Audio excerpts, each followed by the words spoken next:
हर हर महादेव। साधकों, दोस्तों, क्या आप जानते हैं कि शनि देव की चाल आज भी इतनी धीमी क्यों है और क्यों उनका एक पैर टूटा हुआ माना जाता है। एक ऐसे बालक ने जिनका नाम था पिप्पलाद, क्रोध की आग में जलाकर शनि को लंगड़ा कर दिया। और वो बालक कोई और नहीं था दोस्तों, बल्कि स्वयं भगवान शिव का अवतार था। आज की इस वीडियो में जानेंगे कैसे एक अनाथ बच्चे ने ब्रह्मांड हिला दिया और शनि पीड़ा से बचने का सबसे शक्तिशाली उपाय क्या है। अगर आपकी शनि की 7.5 या ढैया चल रही है तो ये वीडियो अंत तक देखें, क्योंकि दोस्तों इसके सुनने मात्र से शनि प्रसन्न हो जाते हैं। चलिए बढ़ते हैं आगे वीडियो में। शनिदेव और पिप्पलाद ऋषि की पौराणिक कथा यह है कि भगवान शिव का पिप्पलाद अवतार कहा जाता है। शनि पीड़ा निवारण का सबसे प्रभावी उपाय इस वीडियो में हम जानेंगे। पिप्पलाद महर्षि की कथा हिंदू पुराणों में बहुत ही महत्वपूर्ण है, खास करके शिव महापुराण, सत्य रुद्र संहिता में और अन्य ग्रंथों में यह कथा भगवान शिव के एक अवतार के रूप में पिप्पलाद का वर्णन करती है। जैसे कि शिव रूप पिप्पलाद शनि के किस प्रकार से निवारण करते हैं। वास्तव में जो पिप्पलाद हैं वह शनि को दंड दिए थे, शाप दिए थे और शनि की चाल धीमी कर दी थी। यह कथा शनि दोष निवारण, पीपल पूजा और शिव भक्ति से जुड़ी हुई है। सृष्टि के प्रारंभिक काल में दोस्तों, जब देव और असुर के बीच युद्ध छिड़ा तब वृत्तासुर नामक महाबलशाली असुर ने देवताओं को परेशान कर दिया। देवराज इंद्र की सभी शक्तियां उस पर बेअसर हो रही थीं। तब सभी देवता ब्रह्मा जी के पास गए और उपाय पूछा। ब्रह्मा जी ने बताया केवल महर्षि दधीची की हड्डियों से बना वज्र ही वृत्तासुर का वध कर सकती है। दधीची मुनि परम तपस्वी हैं, वे अपने शरीर का त्याग करने को तैयार हो जाएंगे। दोस्तों, दधीची मुनि की हड्डियों से बना वज्र हम सभी जानते हैं, परंतु उनके बाद क्या रहस्य छुपा हुआ था उसे इस वीडियो के द्वारा हम जानेंगे। शास्त्र के अनुसार देवता दधीची के आश्रम में सभी देव पहुंचते हैं। दधीची ने देवताओं की रक्षा के लिए अपना शरीर का त्याग किया। उनकी पत्नी, अब यहीं से रहस्य शुरू होता है दोस्तों, कि उनकी पत्नी गर्भस्थिनी या उन्हें सुवर्चा भी कहा जाता था, सुवर्चा, इस दुख को सहन न कर सकी। दधीची के देह त्याग के बाद उन्होंने सती होने का निर्णय लिया, लेकिन उनके गर्भ में पुत्र था और सती प्रथा कहती है कि गर्भ में बालक हो तो वह सती नहीं हो सकती, और सती होने के पहले उन्हें उस गर्भ से बालक को बाहर निकालना था। उन्होंने गर्भ को बाहर निकाला और उसे एक विशाल पीपल वृक्ष के कोटर, जो खोखला भाग होता है दोस्तों, कोटर में रख दिया। फिर वे अग्नि में समा करके सती हो गई। इस प्रकार से बालक अनाथ हो गया। उसका पालन पोषण पीपल वृक्ष ने किया। उन्होंने पीपल के पत्ते खाए, फल खाए और छाया से इन्हीं प्रकार उनका जीवन आगे बढ़ने लगा। इस कारण उनका नाम पिप्पलाद, पीपल से उत्पन्न हुआ पड़ा। बालक पिप्पलाद 3-4 वर्ष की आयु में ही पीपल के पत्ते और फल खाकर के धीरे धीरे वह बड़ा होने लगे।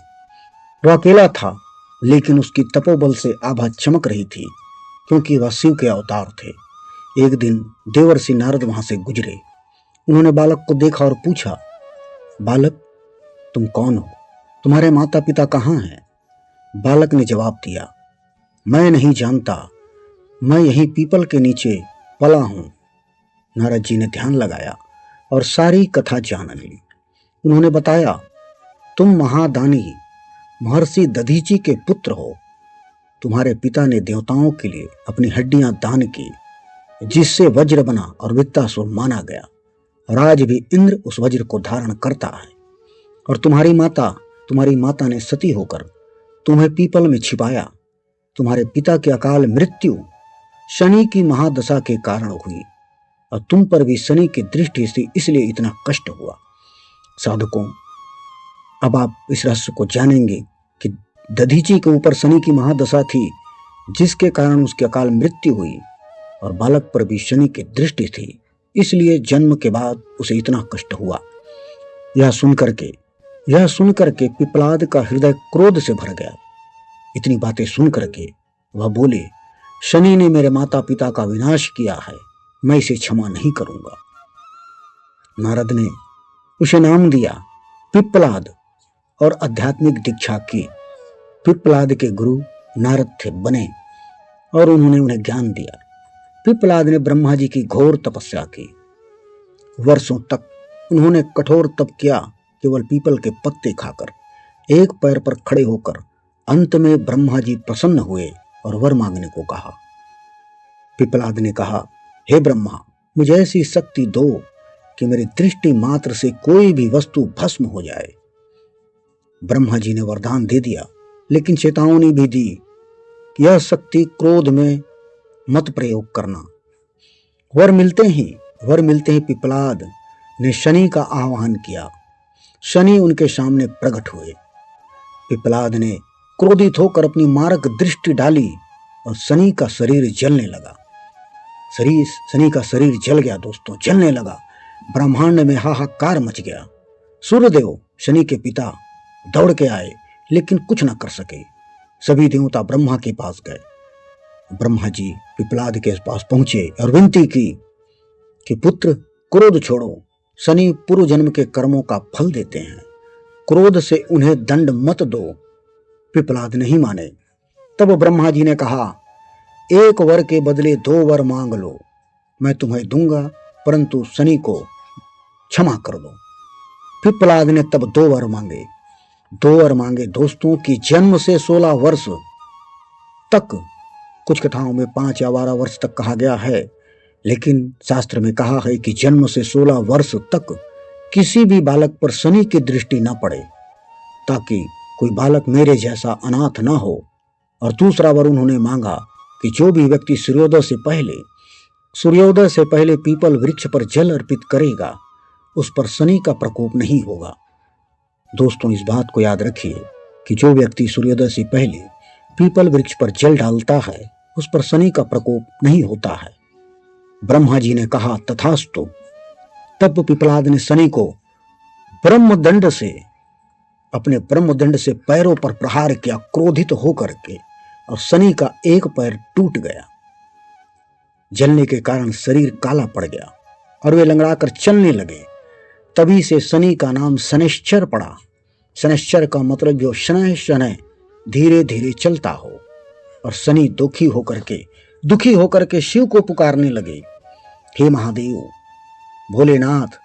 शनि की पुकार पर भगवान शिव प्रकट हुए। शिव ने पिप्पलाद को समझाया, कहा, पुत्र, क्रोध अधर्म है, ग्रह कर्मों के अनुसार फल देते हैं। क्रोध से उन्हें दंड मत दो, बल्कि पूजा से शांत करो। पिप्पलाद का क्रोध शांत हुआ। उन्होंने शनि को क्षमा किया, लेकिन वचन लिया कि वे कभी निर्दोष बालकों पर दृष्टि नहीं डालेंगे। शिव महापुराण में स्पष्ट है दोस्तों, साधकों की पिप्पलाद शिव के 19वें अवतारों में से एक कहे गए हैं। शिव के 19 अवतार, जिनके बारे में आगे चल करके आपको मेरी वीडियो में जानकारी मिलेगी। मेरी वीडियो से आप जुड़े रहें, चैनल को सब्सक्राइब करें। वे दधीची के पुत्र के रूप में अवतरित हुए थे, ताकि देवताओं की रक्षा के बाद भी न्याय हो, शनि के अहंकार को तोड़ा जाए, मनुष्य को शनि की पीड़ा से बचाने का उपाय बताया जाए। पीपल पूजा, शनि स्तोत्र, तप, क्रोध नियंत्रण और क्षमा का संदेश दिया जाए। पिप्पलाद ने बाद में विवाह किया, पद्मा से संतान उत्पन्न की और शास्त्रों की रचना की। प्रश्न उपनिषद में वे गुरु रूप में वर्णित हैं। उनके द्वारा लिखा गया प्रश्न उपनिषद। और आज भी दोस्तों, साधकों, शनि दोष निवारण के लिए पिप्पलाद महादेव की पूजा, पीपल पर जल चढ़ाना, शनिवार को तेल दान सबसे प्रभावी माना जाता है। यह कथा सिखाती है, क्रोध से बड़ा क्षमा है, ग्रह कर्म फल देते हैं और पूजा से शांत होते हैं। इस प्रकार से या पिपलाद की कथा जो भी सुनता है, जो श्रवण करता है या दूसरे को सुनाता है, उसे शनि दोष, साढ़े साती, काल सर्पयोग इत्यादि से मुक्ति मिलती है। अतः आप पिपलाद का नाम लेकर के शनि की पूजा करें। फिर मिलते हैं अगले वीडियो में। तब तक के लिए हर हर महादेव।